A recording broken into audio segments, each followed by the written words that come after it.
Quick update on my 3 weekend dates.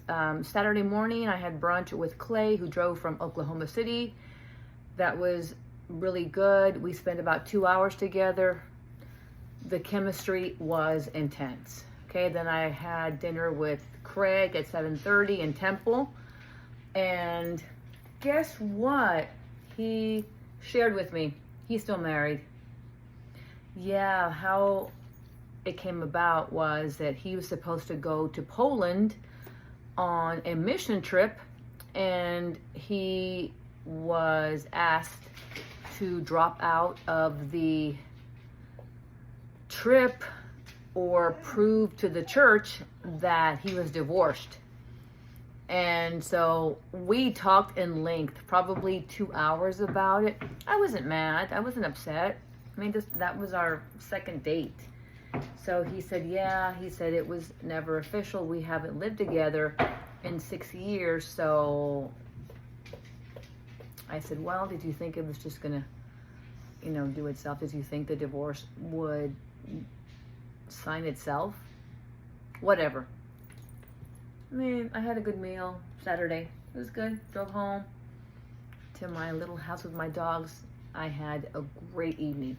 And now I know that Craig's still married, so needless to say, that was the second and last time that Craig and I will see each other, which is fine. It's fine.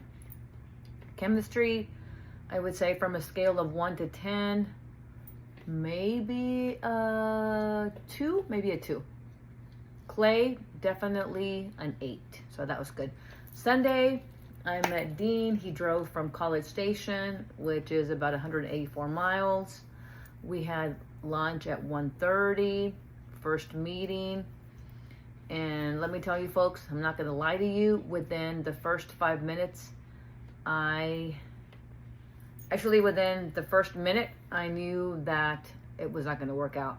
First of all, he looked nothing like his photos. Nothing at all like his photos. Great guy, made me laugh, had some great stories. We shared stories about our kids and adventures and places that we've traveled. So the conversation was on point, but after a while, I kept asking him questions about his life, his ambitions, and he says, well, I'm not really ambitious. I have a great job, and my house is paid for, and I have no debt.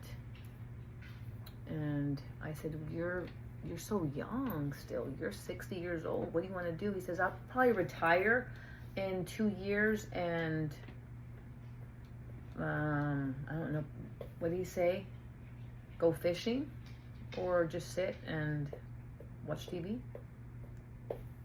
And so I said, okay, that sounds great.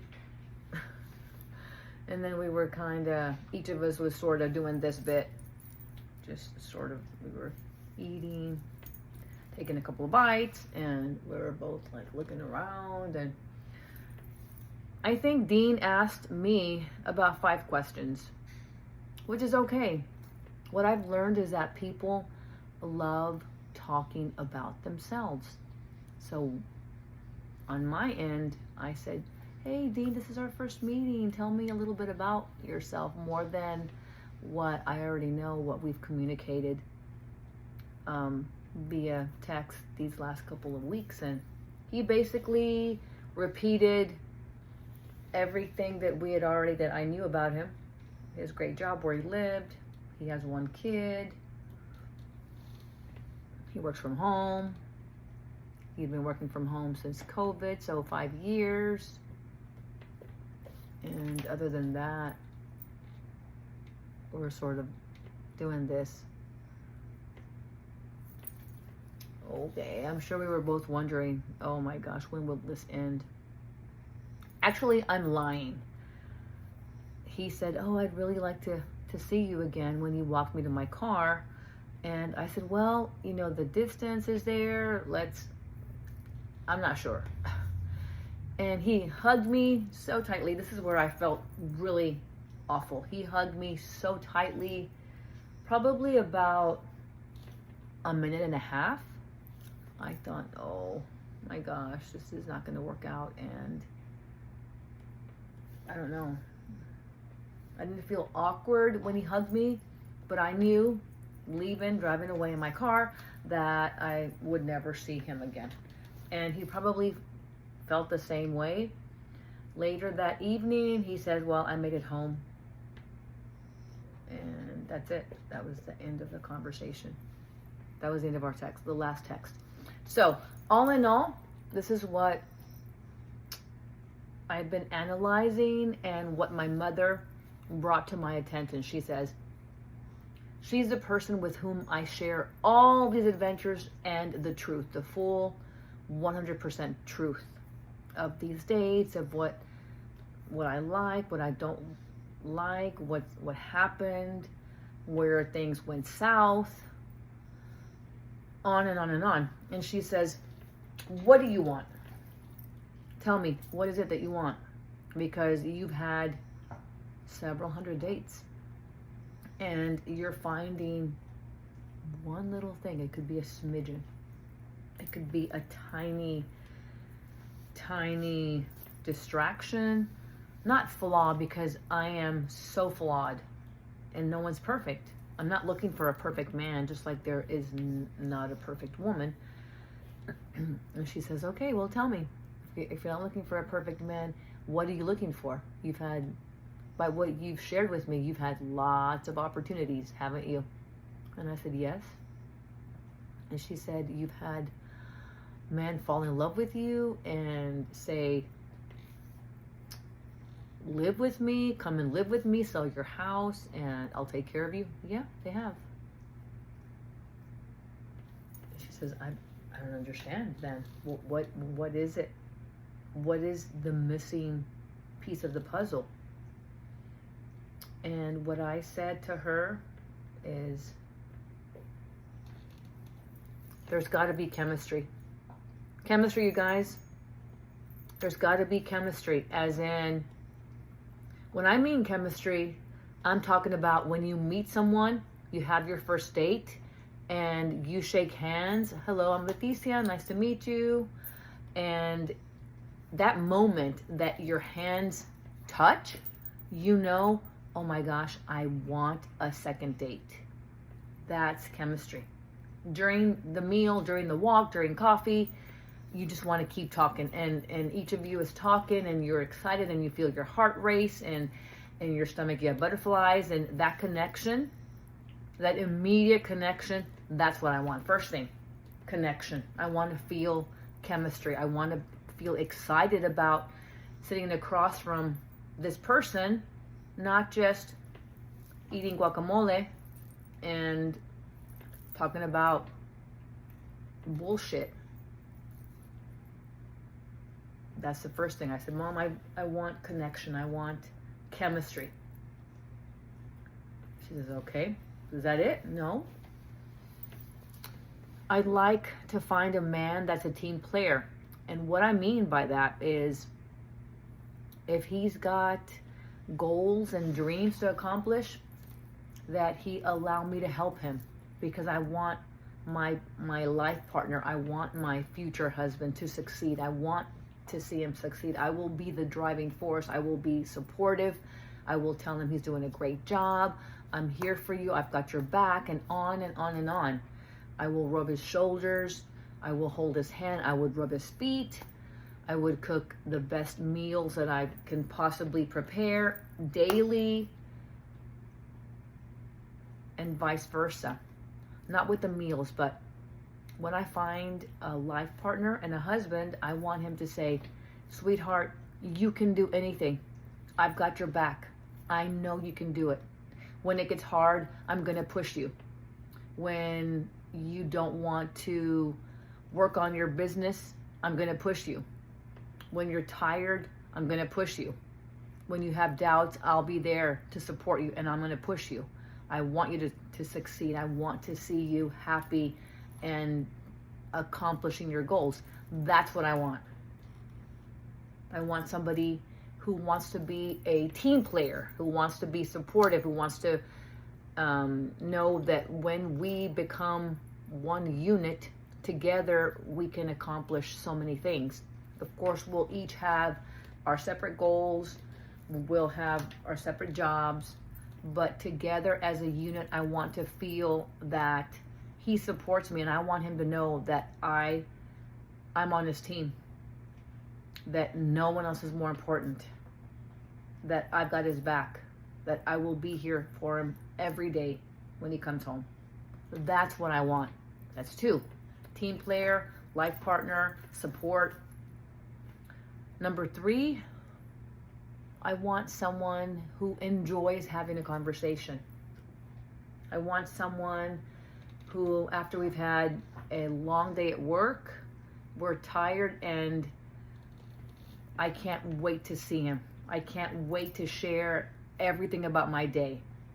And I'd like for him to drive home as quickly but safely as possible, to sit down with me and make me laugh. I want to talk with somebody. I want to laugh with my best friend. I want that friendship, that best friend, because it does exist. I know it does exist. I've seen it. My parents just celebrated their 58th wedding anniversary, and I see them laughing. I told you guys this. That's what I want. I want someone who's my best friend. I want someone who can't wait to get home to see me, and I want to run home to the best person for me. That's what I want. So I'm up to 3 now. Chemistry, I want to know that we're a team, and I want to find my best friend. I have a best friend right now. It's my mother. In second place are my kids, but it's a different thing. It's a different love. It's a different union with your spouse, with your life partner, than it is with your kids. You all know that. You who have kids, who have been single parents, you know this. Another thing that I am looking for is someone who, when things get tough, will not give up. Yeah. And I don't really like to talk about my last relationship. Remember that one that ended abruptly? That was heartbreaking. That left me in a dark season for many years. 3 or 4 years. Remember that one? Yeah, when things got tough, he did not talk to me about it. I never knew that he was so unhappy until the day that he left. So, I'd like somebody who is a decent to good communicator, someone who trusts me enough to share their doubts, to share their frustrations with me, to sit me down and say, sweetheart, okay, this is what's going on. I don't like that you leave your clothes all over the bathroom.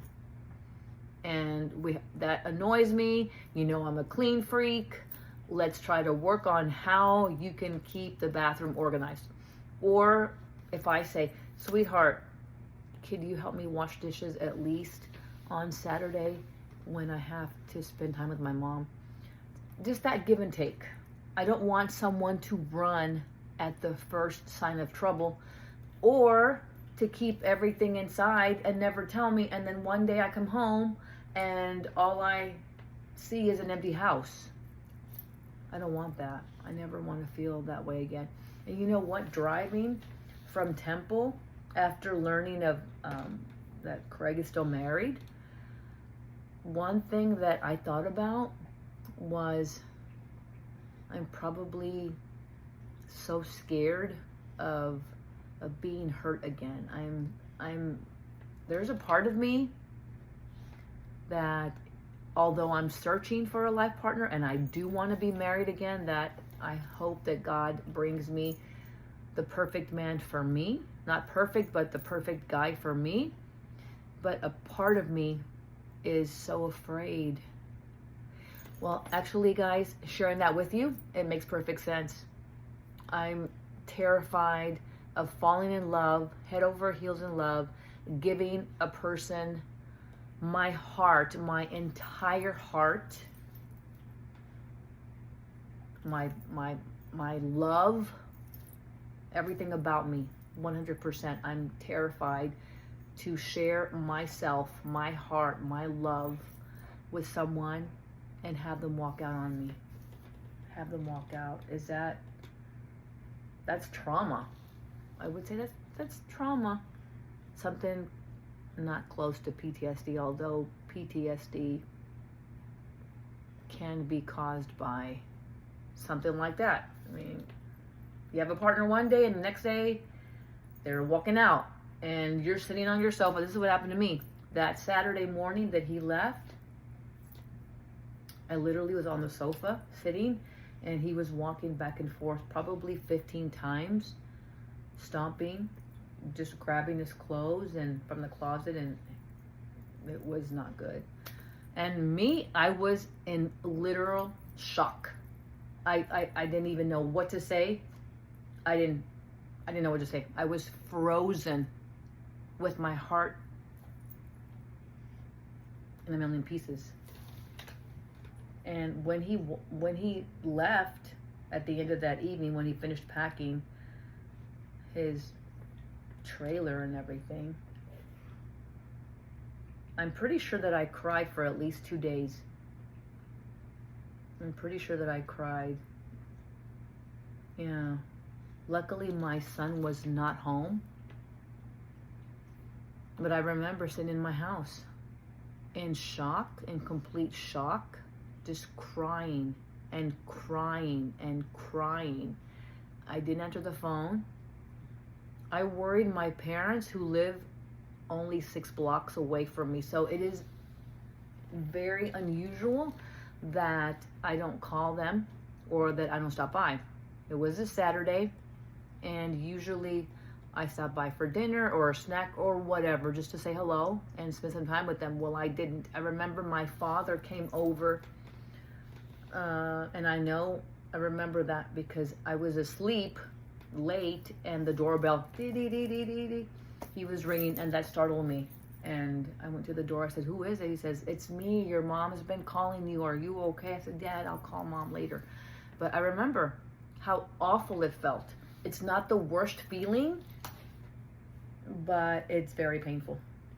And a part of me is scared, is afraid. I'm not living in that fear daily, guys, because I am dating. I'm trying to date and I am searching, but I'm still nervous about giving someone all of me and just being tossed when things got tough.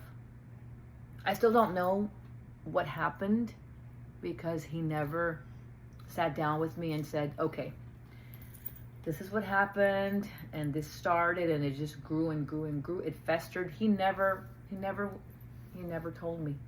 He never sat down like an adult and said, "Okay, this is what happened, and I started not to be happy with you." He never did that. That is not a good feeling, guys. I'm sure that I am not the only person that has gone through pain like this, of being left, of being traded or whatever. I don't even know. I'm not sure. But the pain of that, and I forced myself not to think of it. I forced myself. Actually, I went through a ritual. It took me about 3 years, and I wrote a letter to him. It was probably 12, 13 pages. All my emotions, everything I felt leading up to that day when he left. I mean, I put all of my soul and my feelings and my tears, because the paper was stained, the letter was stained after I wrote it. And I finished writing the letter probably 2 or 3 days. Then I sat down in my backyard and I was able to breathe. I stopped crying. I no longer felt that jarring pain in my heart. And I burned the letter. And I said, with these ashes that will be flying into the sky, this is where I put a stop to this chapter of my life. I let you go, I bless you, and goodbye forever. And I'm not going to lie to you, it may have taken about a week or so after that, but that was the catalyst that started my true healing. My true healing. It was then that I considered dating. And that was back in, well, that breakup was in 20. It was March of 21, so 4 years. It's been 4 years. Anyway, so I want to find a partner that's not going to run or bail or leave at the first sign of trouble or of disagreements. No, I want to be sure. I want to be sure that the person I meet is committed to me, because I will be 200% committed to that person. So 4 things. Chemistry. And this is not only physical chemistry where, you know, it's just about carnal. It's not only that. Chemistry means it's someone that is going to make you laugh, that you have fun with. That's chemistry. Okay, so I'm looking for chemistry. I'm looking for a good communicator. I'm looking for a team player, somebody who really wants to be in a relationship and hopefully be married. I'm looking for someone who is and who will be committed to us and our relationship. And I want to meet somebody who is single. Of course, single. Look at Craig. He's still married after 6 years. And emotionally available. I want someone who is emotionally available. And what I mean by that is somebody mature, someone who will discuss things, not yell or throw things, because I've never been in a relationship like that. But I know people, I have close friends who've told me stories, and I think, how are you still married with that person? How are you still with them if they're yelling at you? Oh, I'm here because of the kids. Well, you know, I tell my friends who are in an abusive situation, well, you know, you're damaging your kids, and one day they will remind you of this. They will throw it at your face and say, Mom, you know, we would have been happier even if we had struggled had you left our dad. We love Dad, but we saw you go through so much shit, and you put us through that shit. So those of you that are out there, that are in relationships that are abusive, and you're thinking about staying because your babies are little or you're struggling, don't do it. Don't do it. Girls, guys, don't do it. I know guys who also are abused. I had a friend named Joe back in, it was after high school, so probably after high school was 88. So I went to school with Joe for about 2 years, and sometimes his mother and my mother, super close friends to this day. And I'd say, hey, why is your arm purple? Oh, Sylvia hit me with a cast iron pan. I thought, whoa, Joe, how long have you and Sylvia been together? Oh, 3 years. And I'm thinking, oh my gosh, get out of there. They were married for 10 years. Now their kids are older. Yeah, it's been a while. But let me tell you, that was a bad situation. I want to find somebody who's loving, somebody who appreciates being hugged and touched and close, someone who wants to be close, someone who wants to sit and watch TV or laugh, exchange stories about our days, go for long walks, ride bikes together. Yes, I'm a hopeless romantic. I want all of these things, It's not impossible. I'm not asking for a penthouse in New York. I'm asking for something that is basic: love, affection, appreciation.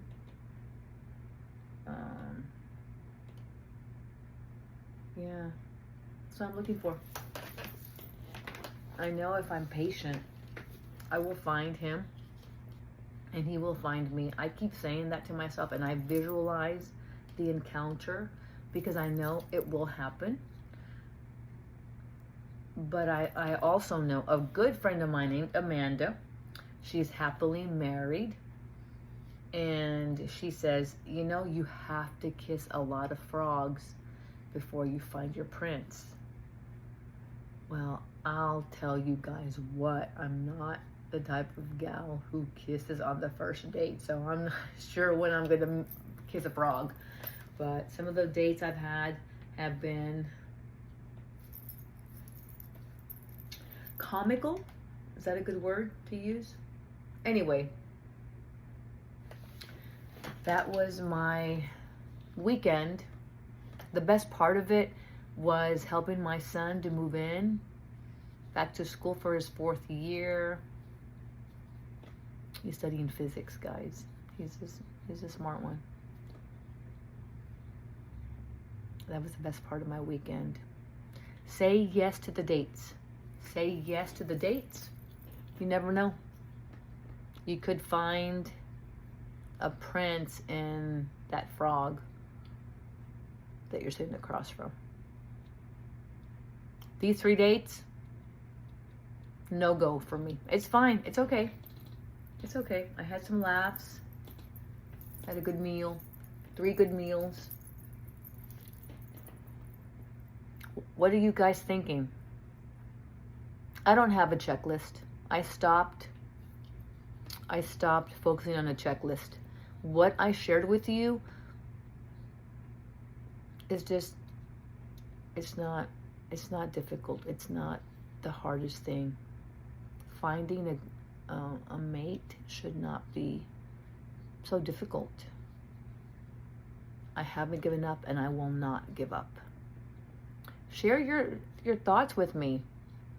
Ladies, what is it that those of you that are dating, what is it that you're looking for in a life partner? I don't know how many of you are looking for an actual husband or wife, but those of you that are looking for a life partner, something long-term, maybe possibility of marriage, what is it that you're looking for?